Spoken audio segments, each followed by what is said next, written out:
बिस्मिल्लाहिर्रहमानिर्रहीम। अस्सलामुअलैकुम वरहमतुल्लाहि वबरकातुहू। मेरे चैनल के मुअज़्ज़िज़ सामीन, मैं उम्मीद करती हूँ कि आप लोग ईमान और सेहत की बेहतरीन हालत में होंगे और अपनी अपनी ज़िंदगियों में नेक अमाल करने में मशगूल होंगे।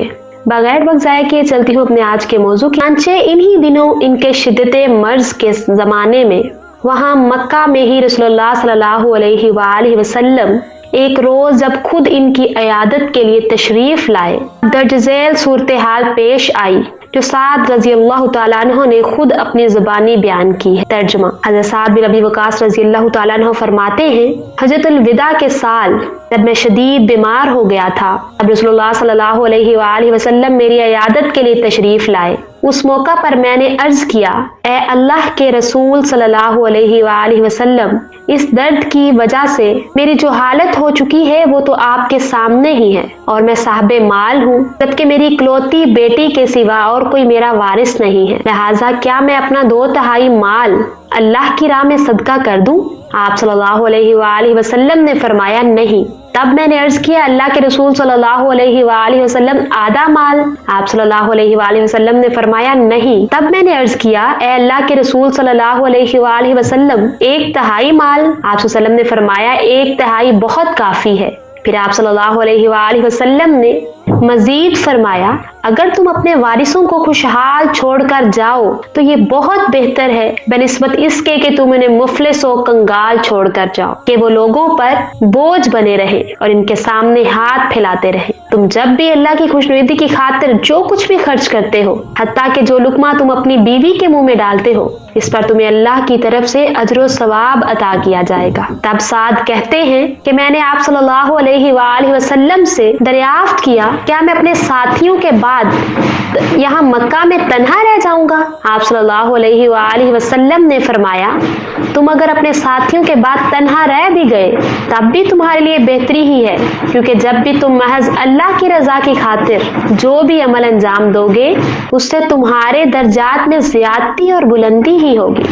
नेज शायद तुम्हें अल्लाह की तरफ से इस दुनिया में मजीद जिंदगी अता की जाए, तब कुछ लोगों यानी अहले हक को तुमसे फायदा पहुंचेगा, जब दूसरे लोग यानी अहले बातिल को तुमसे नुकसान पहुंचेगा। फिर आप सल्लल्लाहु अलैहि वसल्लम ने दुआ फरमाई, या अल्लाह तू मेरे असहाब की हिजरत को जारी फरमा दे और इन्हें इनकी एड़ियों के बल वापस ना लौटाना। हाँ, अलबत्ता काबिल रहम तो साद बिन खौला हैं, उनके लिए रसूलुल्लाह सल्लल्लाहु अलैहि वसल्लम दुआए रहमत फरमाया करते थे, क्योंकि वो मक्का में ही फौत हो गए थे। इस हदीस से दर्ज झेल फवाइद समझ में आते हैं। रसूलुल्लाह सल्लल्लाहु अलैहि वसल्लम का हुस्न इखलाक और अपने असहाब की इयादत, मजीद ये कि इस मकसद के लिए आप सल्लल्लाहु अलैहि वसल्लम का खुद चल कर जाना, मरीज की इयादत की फजीलत जिंदगी के हर शोबे में, हत्ता के सदका और खैरात और इन्फाक फी सबीलिल्लाह इसे मुकद्दस तरीन काम में भी इतदाल को मलहूज रखना, वारिसों के हक की अहमियत,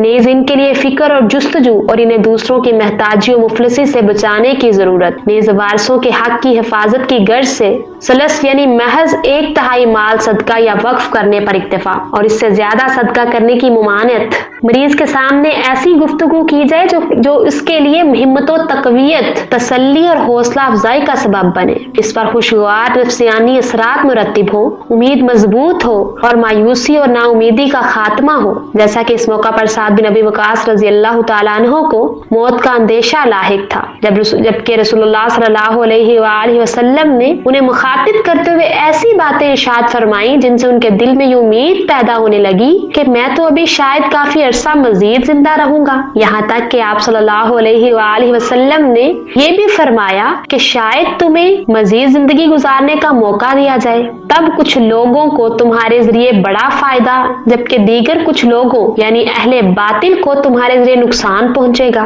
नेज़ ये कि हज़रत साद बिन अबी वक़ास रज़ी अल्लाह तआला अन्हु ने आप सल्लल्लाहु अलैहि वसल्लम से ये दरियाफ्त किया था कि मेरी महज एक ही बेटी है, लिहाजा क्या मैं अपना 2/3 माल अल्लाह की राह में सदका कर दूं? जबकि साद के इस इस्तफसार के जवाब में आप सल्लल्लाहु अलैहि वसल्लम ने मुफरिद की बजाय जमा के सीगे के साथ ये इरशाद फरमाया था कि अगर तुम अपने वारिसों को खुशहाल छोड़कर जाओ, यानी ये भी एक हौसला तो एक तरह की हौसला अफजाई थी कि फिलहाल तो महज एक ही वारिस है, लेकिन आइंदा मजीद वारिस भी हो सकते हैं, यानी इस मर्ज के बाद इंशाअल्लाह दोबारा से तो तंदुरुस्ती, मजीद आलो औलाद, तवील जिंदगी नसीब होगी जो कि कारनामों से भी भरपूर होगी। अहले हक को साथ के वजूद से बड़ा फायदा, जबकि अहले बातिल को बड़ा नुकसान पहुंचेगा। यहाँ तक आप सल्लम ने यह भी फरमाया कि शायद तुम्हें अल्लाह की तरफ से इस दुनिया में मजीद जिंदगी गुजारने का मौका दिया जाए। इसी कैफियत में वक्त का सफर जारी रहा। साद बिन अबी वक़ास रज़ी अल्लाह तआला अन्हु तो इब्तिदा से ही राह हक में हर किस्म की सख्तियों और आजमाइशों का खंदा पेशानी के साथ सामना करते चले आ रहे थे। हर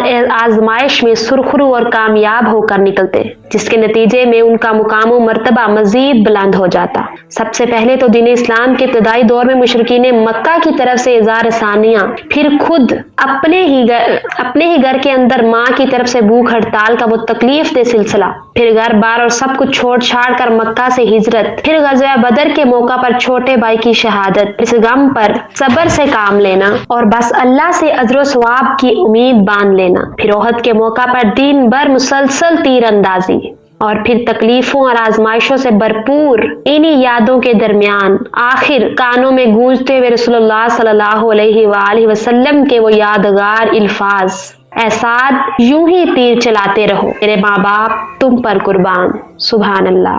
मुझे सामीन, मैं उम्मीद करती हूँ कि आपको मेरी आज का ये मौजू पसंद आया होगा और आपने इससे बहुत कुछ सीखा होगा। अगर आपको मेरी आज की वीडियो पसंद आई है तो हमारा चैनल इकरा इस्लामिक स्टोरीज, इसको लाइक, सब्सक्राइब और शेयर करना मत भूलिए और साथ ही साथ बेल आइकन को जरूर प्रेस कीजिए ताकि मेरी आने वाली हर नई वीडियो का नोटिफिकेशन आपकी स्क्रीन पर आपको मिल सके। मुझे इजाजत दीजिए।